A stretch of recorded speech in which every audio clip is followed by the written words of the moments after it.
Welcome back. Today I want to talk about what to do when your boss undervalues you. They're not paying you what you want. They are not putting you on the right project. Whatever they're doing, they're not valuing you the way that you know you should be valued. And it's kind of a sticky situation. So I'm going to dig into it, tell you how to deal with it so you're not threatening and you're still in good relations with them. Let's get into it. I have a friend who's in this situation right now, and I know this because he just called me up a few hours ago and he's like, man, I have been killing my numbers. I have been exceeding my sales goals by over 6 figures regularly, and I'm still getting paid less than my colleagues. What do I do? Now, what I hear from a lot of people is that they want to go out and get a competing offer. And the fact is, this actually works. You go get a competing offer and you go back to your boss and be like, hey, look, I am valued more than what you are paying me at. You should pay me more. The problem with that is it is pretty threatening. It is a strange position to put your boss in if you actually want to stay at that job, because what you're saying is, hey, I'm willing to go to the highest bidder. And it also shows that you're pushing your interest elsewhere. Sometimes people don't want to fight for you and give you more money if they think that you're just going to jump to the highest bidder. The reason a lot of us feel like you need a competing offer is because it feels like the only way to justify and validate that you should be paid this additional amount. But I'm gonna give you one other option on how to do this without getting a competing offer and still go in there, ask for more, ask for a competitive offer, but not feel like you're being greedy or unreasonable. So I call this technique the nagging uncle. And the way it goes is this. So imagine you have an uncle who's been nagging you your whole life to make good financial decisions. So things like invest in your 401k, spend less than you make, that sort of thing. Now, we're not going to mention this fictitious uncle, but we are going to use what's called a commonplace. A commonplace is something where everybody agrees on it because it's kind of inherently in the culture. So in this case, the commonplace is a good financial decision. Now, I agree that you should make good financial decisions. You agree, and even your boss can agree that you should be making good financial decisions. So we are going to place the blame away from you, away from another offer or competitive offer, and onto this idea that you need to make a good financial decision. A simple way of implementing this is to say something like this.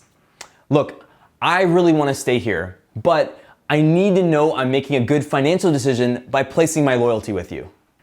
The really key element here is to show this idea that you have internal conflict.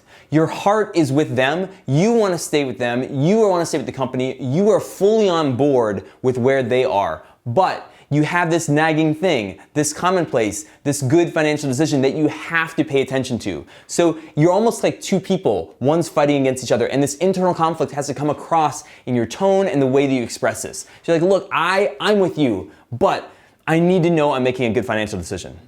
Now, whether or not you have other competing offers, you can allude to the fact that you have other options, and you always have other options, even if they're hypothetical. The key here is to allude to your value by showing that you have options, but not make them into explicit threats. Now, in my friend's case, let's call him Michael, he actually did have competing job offers because people were coming at him constantly, and he hadn't necessarily engaged with them, but he knew that other people were willing to pay him more. So he wants to bring that into the conversation, but in a non-threatening and non-boastful way.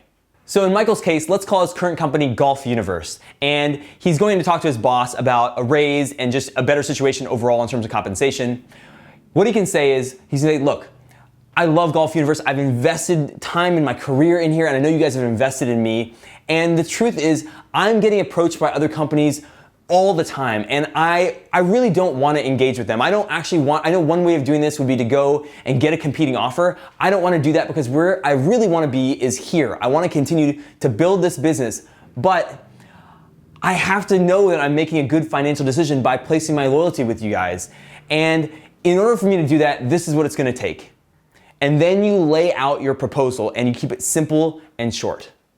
Now, a question I get at this point often is, do I have to lay out numbers? Like, shouldn't I wait for them to make an offer? And the answer is no. In this situation, you have to set the anchor. You have to be the first one to make the proposal. They've already shown that they're undervaluing you. They're not going to come back with an offer that greatly exceeds your expectations. So this is the time for you to do your research and then ask aggressively, knowing that you can handle any response. And I have other videos, I'm going to link to them over here about how to handle no and how to handle their responses. But let's go into a couple things about what happens if they say no to you.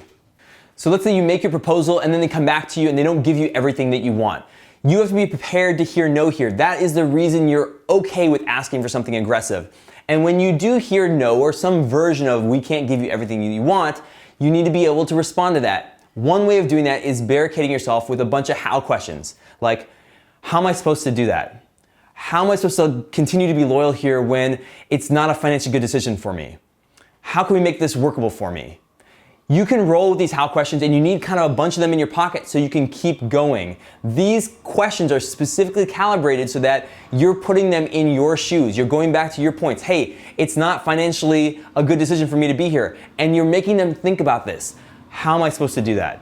Now, with all of these how questions, you want to give them time to respond. How am I supposed to do that? And then you wait 3 seconds, which is 1, 2, 3.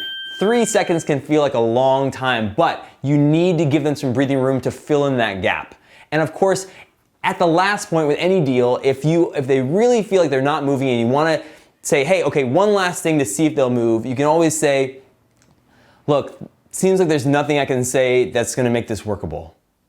And that is really the last point where they might come in and say, oh, well, actually, let's see what we can do. And they might shift at the last point, but you have to give them time to actually respond to your questions. So let's recap here. We have the nagging uncle technique, and of course, we're gonna use that commonplace, a good financial decision, and then after that, you're gonna make your request, which is simple and short. And if they say no to you or they don't give you exactly what you want, you are ready with these calibrated questions of how am I supposed to do that? And then you let them actually breathe and answer that question.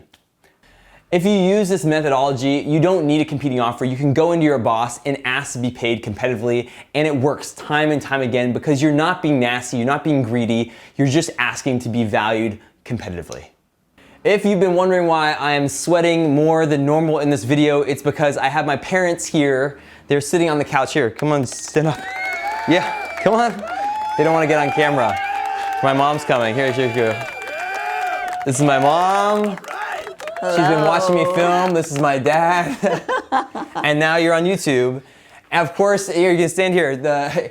Of course, if you like this video, let me know by hitting the like button. And of course, coming out with videos each and every week. My mom's not gonna be in all of them, but you should subscribe to my channel and let me know in the comments if you have any questions. I will see you in the next video.